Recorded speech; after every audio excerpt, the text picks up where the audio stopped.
آج ہم ایک ایسے کاروباری خاکے پر بات کرنے والے ہیں جس میں اربوں ڈالر کی صنعتیں بنانے کی صلاحیت ہے۔ یہ ایک ایسا آئیڈیا ہے جو نہ صرف بہت عملی ہے بلکہ مستقبل کو سامنے رکھ کر بنایا گیا ہے۔ تو آئیے اس میں گہرائی سے اترتے ہیں۔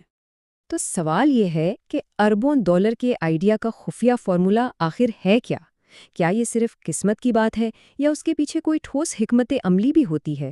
یہاں ہم دیکھیں گے کہ یہ صرف ایک خیال نہیں بلکہ کامیابی کا ایک ایسا منصوبہ ہے جسے دہرایا جا سکتا ہے۔ ہر بڑی کامیابی کے پیچھے اکثر ایک بہت سادہ لیکن طاقتور فریم ورک ہوتا ہے۔ چلیں اس خفیہ خاکے کو سمجھتے ہیں جو کسی بھی بڑے کاروباری منصوبے کی بنیاد بن سکتا ہے۔ تو یہ ہیں وہ 3 بنیادی اصول۔ دیکھیں، یہ کوئی قسمت کا کھیل نہیں بلکہ ایک پورا سسٹم ہے، ایک منظم طریقہ ہے۔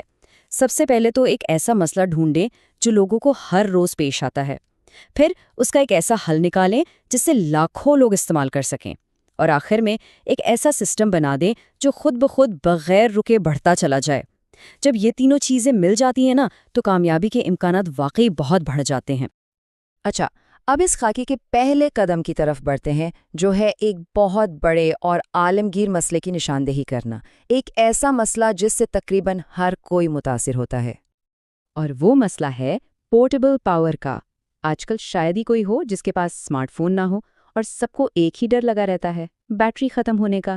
چلتے پھرتے پاور کی ضرورت ایک عالمگیر مسئلہ بن چکی ہے، اور یاد رکھیں، جتنی بڑی مشکل اتنا ہی بڑا موقع۔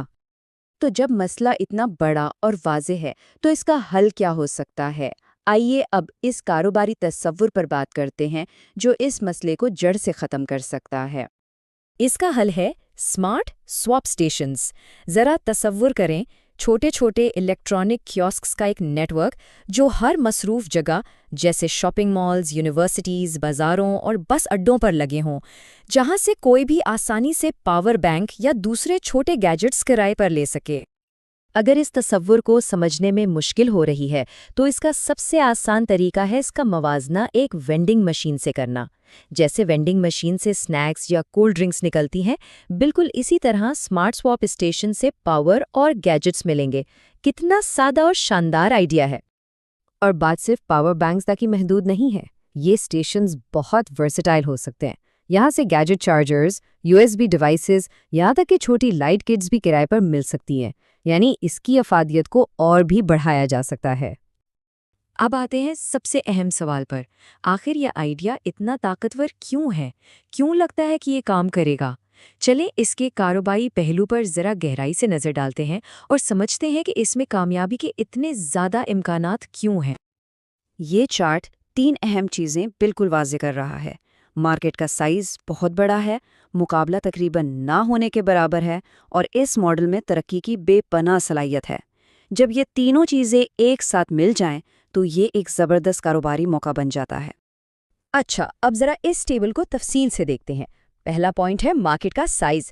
یہ عالمگیر ہے، یعنی اس کے گاہک ہر جگہ ہیں۔ یہ کوئی چھوٹی مارکیٹ نہیں بلکہ ایک لامحدود موقع ہے۔ پھر آتا ہے مقابلہ، جو کہ کئی علاقوں میں تقریباً ہے ہی نہیں۔ اس کا مطلب جو پہلے آئے گا وہ سب سے زیادہ فائدہ اٹھائے گا۔ اور سب سے زبردست بات، آمدنی کا ماڈل۔ یہ 24 گھنٹے خود بخود کام کرتا ہے، یعنی سوتے ہوئے بھی پیسے بن رہے ہیں۔ کیا کمال کی بات ہے! اس ماڈل کی ایک اور خوبصورتی یہ ہے کہ آمدنی کا ذریعہ صرف ایک نہیں ہے۔ ایک ہی اسٹیشن 5 مختلف طریقوں سے پیسے کما سکتا ہے: پاور بینک کے کرائے سے، گیجٹس کی فروخت سے، اسکرین پر چلنے والے اشتہارات سے، سبسکرپشن پلان سے، اور بڑی کمپنیوں کے ساتھ شراکت داری سے۔ اور گاہکوں کے لیے یہ پورا عمل ناقابل یقین حد تک آسان بنایا گیا ہے۔ بس کسی بھی اسٹیشن پر جائیں، QR کوڈ سکین کریں، پاور بینک اٹھائیں اور استعمال کے بعد اسے نیٹ ورک کے کسی بھی دوسرے اسٹیشن پر واپس کر دیں۔ یہ سہولت ہی اس کی کامیابی کی سب سے بڑی وجہ بنے گی۔ اب یہ سب کچھ سننے میں بہت بڑا اور شاید مشکل لگ رہا ہو، لیکن ہر بڑے سفر کی شروعات ایک چھوٹے قدم سے ہوتی ہے۔ آئیے دیکھتے ہیں کہ اس عظیم آئیڈیا کو عملی جامہ پہنانے کے لیے پہلا قدم کیا ہو سکتے ہیں۔ یہ ایک ایسا سٹارٹ اپ ماڈل ہے جس کے لیے بہت زیادہ سرمائے کی ضرورت نہیں ہے۔ ایک چھوٹے پروٹوٹائپ سے شروعات کریں، اسے کسی مقامی دکان میں لگائیں اور پھر اس کے منافع سے اپنے نیٹ ورک کو بڑھاتے جائیں۔ ایک چھوٹی سی شروعات ایک بہت بڑی سلطنت کی بنیاد بن سکتی ہے۔ اور آخر میں یہ بات یاد رکھنے والی ہے کہ اربوں ڈالر کا سفر تب شروع ہوتا ہے جب سوچنا چھوڑ کر کچھ بنانا شروع کیا جائے۔ یہ ایک بہت ہی طاقتور کال ہے جو عمل کی ترغیب دیتا ہے۔ اصل سفر سوچنے سے نہیں بلکہ کرنے سے شروع ہوتا ہے۔ یہ تجزیہ یہاں ختم ہوتا ہے، لیکن ایک سوال کے ساتھ۔ اس خاکے کو استعمال کرتے ہوئے وہ پہلا کون سا مسئلہ ہے جسے حل کیا جا سکتا ہے؟ اپنے ارد گرد دیکھیں، مسائل تلاش کریں۔ کیا معلوم اگلا بڑا آئیڈیا یہیں سے نکل آئے؟